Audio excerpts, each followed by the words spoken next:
Unapologetic Gent, man. We are back. It's international break. Some big things have happened. Nowhere else to start but the Newcastle United takeover, man, by the Saudi Arabian prince. Woo. We knew it was coming.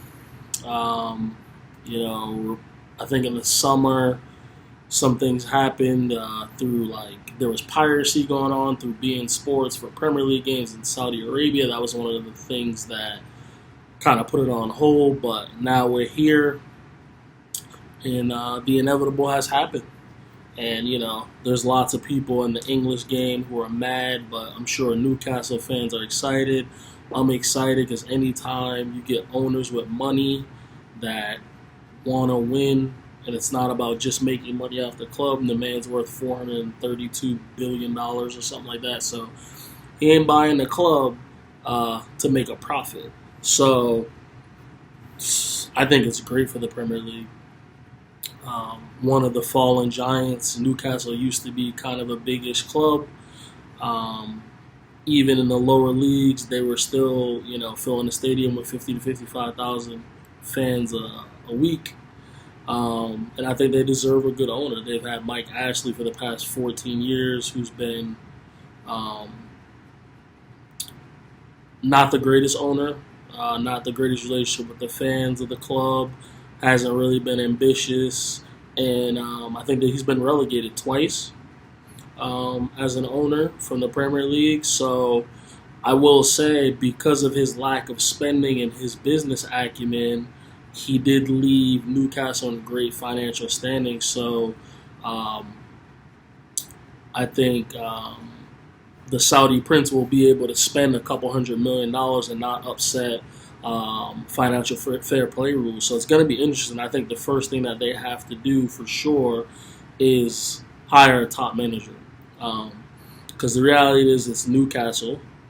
I believe that's in northwest part of England. No one wants to go there. It's not London. It's not Manchester. It's not Birmingham. So they're going to have a tough time convincing people to go live in Newcastle. But money talks. And if you get a top manager, and I'm talking about a Conte, a Zidane, a Mancini, a Mourinho at Roma, someone like that. Even a Rafa Benitez to come back, but I don't know. He's not as big as those guys in my opinion. Even though he's won a Champions League with Liverpool, won the league La Liga with Valencia. But you know what I'm getting at. Even maybe if you brought up Arsene Wenger, I think it depends on what kind of football they want to play. Mancini, I don't know if he would leave Italy, but he's done it before at Manchester City, where he had to, appease rich owners that were willing to buy players and go win a league. I think Conte is the best manager available. From a tactical standpoint, doesn't play the greatest football, but it gets results and he wins leagues wherever he's at. Zidane has that star quality. He's won the Champions League, but he's someone who definitely would need to operate with a higher level of player, in my opinion. Conte will definitely get the best out of the players. Thinking about the squad, there's probably maybe 4 or 5 players that could be in that squad with the investment they're gonna make. Obviously, St. Maximin, probably Cullen Wilson, a John Joe Shelby has the ability, maybe a Joe Willock, maybe a couple other guys who could be in and around the squad. Probably may not be starters, but the rest of that team, if you're trying to challenge at the highest level, is not it. So it'll be interesting to see who they can attract, but 100% they have to get a top manager. You have to get a top manager. You have to be willing to spend, which I have no doubt they will be. The amount of money that they have, they couldn't spend in their lives if they tried. I think it's exciting for the Premier League. I'm pretty sure they'll fire Steve Bruce. If not immediately, maybe in the January transfer window, and they have to start buying players now because they have. I think they're 18th or 19th right now. I don't think they've won a game yet, so they need to make sure they stay up this year because it's going to be very hard to attract top players to go to the championship. Wolves did it when they attracted some good players, but I don't know if they'll be able to get the elite of elite players, but money talks. Now they have the capability of spending 200, 250K a week on wages that a lot of clubs don't have. So that immediately is going to put them in contention. They're going to be able to pay transfer fees. They're going to be able to pay agent fees. And then I'm sure they'll invest in the community. They'll redo the grounds. They'll probably revamp the academy. So they'll bring an initial investment that will definitely be prosperous for the Newcastle community. So basically this is what happened to PSG and Manchester City, but on a way higher level because he's 10 times richer than both of those guys. So it's going to be interesting, man. I'm looking forward to it. I hope they go get some big-time players. Even if they got to go get maybe some players that are big-time players but maybe aren't in the prime of their career, maybe 30, to mid-30s to kind of steady the ship. But they got to stay up. That should be their first priority. I would get rid of Steve Bruce, bring in a manager. I would bring in a top manager and say, listen, our goal this year is to stay up. We're going to buy you some players this transfer window in January, and then we'll go for the gusto in the summer and see who we can attract. So it's going to be interesting, man. That's exciting news. In my opinion, I know people are talking about,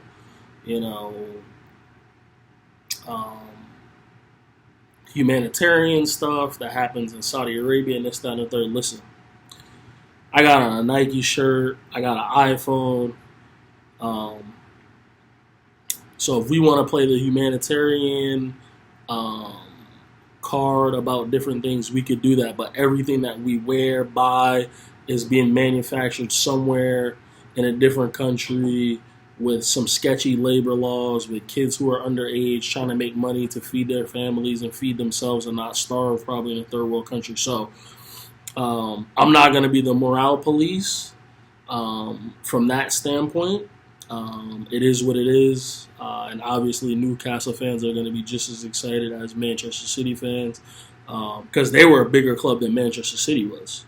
So we've seen the height that Manchester City has gotten to with a man who's worth $16 billion, and this guy's worth $430 odd billion, which is just crazy. So,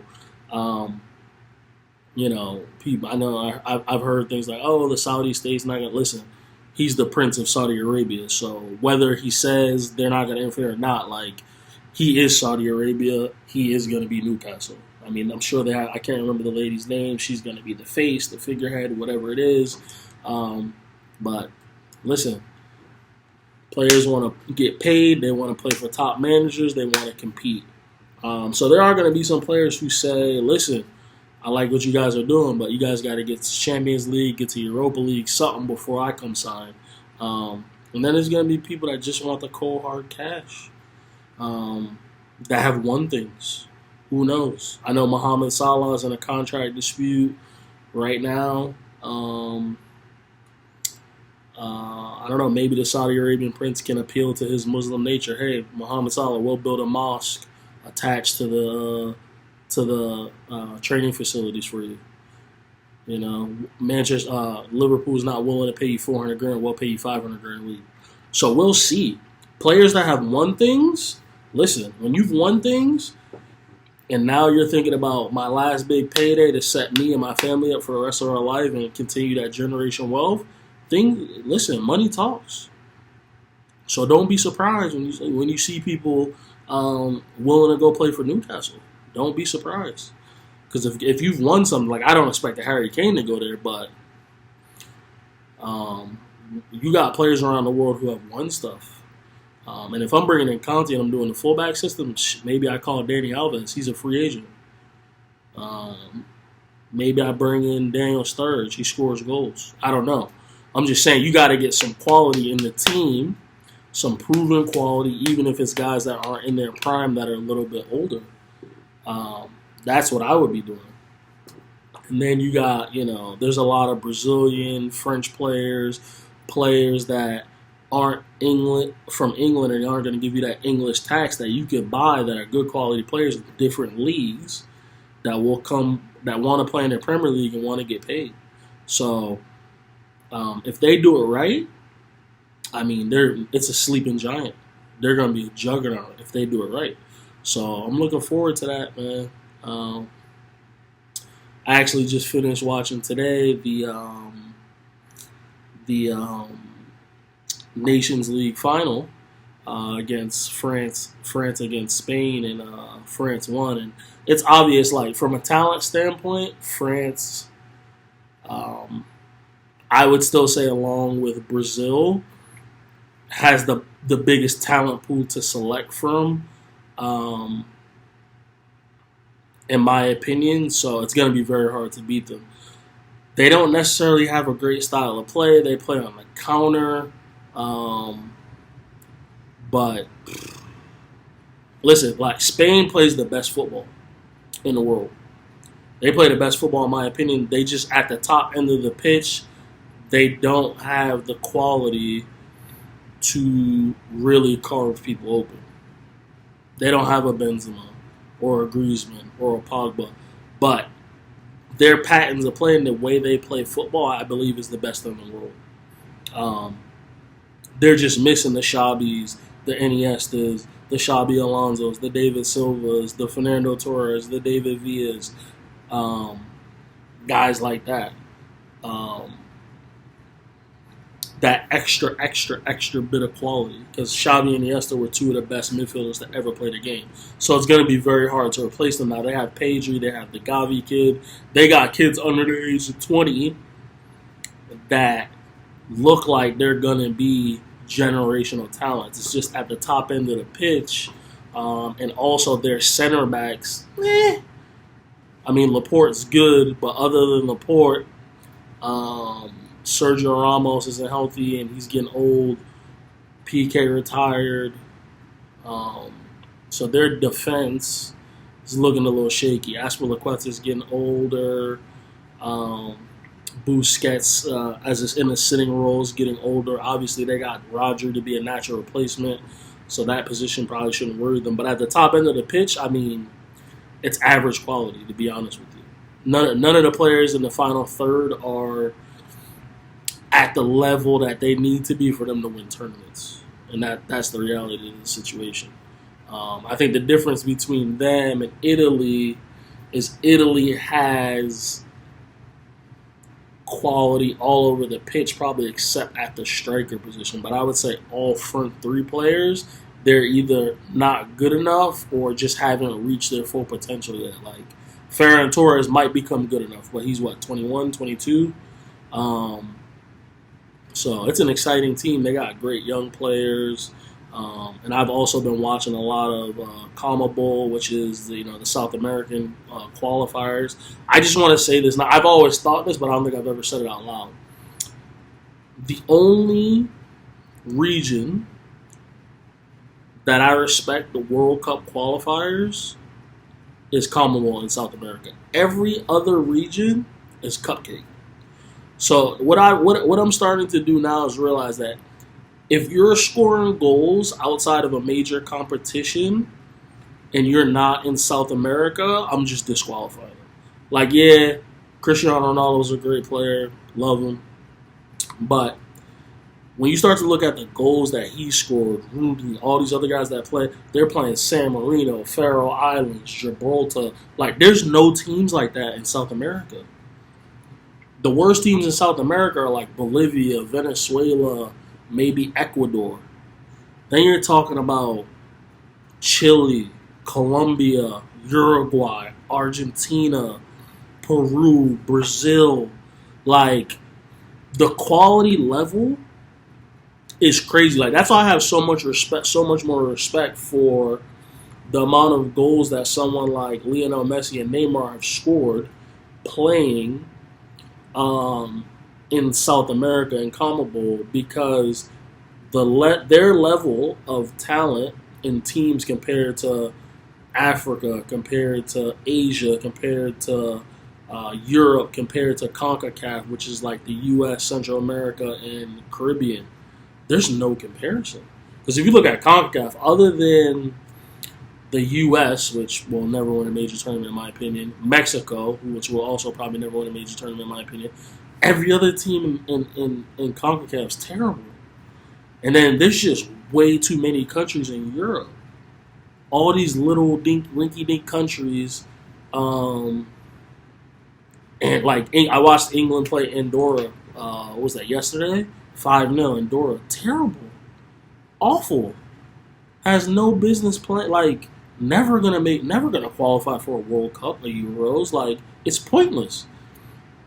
And that's a tally that's going to people. That's 5 goals that are going to people in quote-unquote competitive matches.